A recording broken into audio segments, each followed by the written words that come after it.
দীর্ঘদিনের জমানো ময়লার বাগারে মহাসড়কটি যেন ময়লার বাগার হয়েই উঠছে। যে ময়লার ভাগাড়টি রয়েছে সেটি আমরা অনেক দিন ধরে চেষ্টা করছিলাম একটি ডাম্পিং স্টেশন করার। তো সেটির জন্য আমরা জায়গা নির্ধারণ করেছি। আমরা সমস্ত ব্যবসায়ীদেরকে নিয়ে অচিরেই বসে ওই নির্দিষ্ট স্থানে আমরা ময়লাগুলো ডাম্পিং করব। এশিয়ান হাইওয়ে গাজীপুর বাইপাস বুলতা রূপগঞ্জের যে সড়কটি এখান থেকে গেছে, দীর্ঘদিন ময়লার বাগার জমে থাকার কারণে এখানে দুর্গন্ধ এবং ভোগান্তির সৃষ্টি হয়েছে। বর্ষার সিজন চলে আসছে, বৃষ্টির কারণে রাস্তাটিতে পানি জমে যাচ্ছে। এই রাস্তাটির মাঝখানে রয়েছে বড় বড় গর্ত।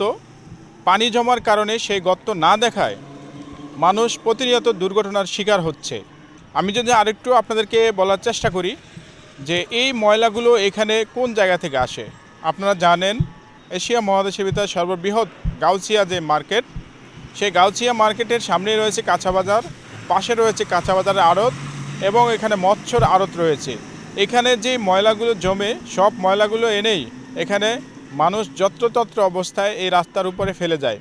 এই ভোগান্তির নিরসনের ব্যাপারে উপজেলা প্রশাসনের নিকট জানতে চাইলে তিনি জানান খুব দ্রুতই এই ময়লা অন্যত্র সরিয়ে নেওয়া হবে এবং রাস্তাটিকে চলাচলের উপযুক্ত করে দেওয়া হবে।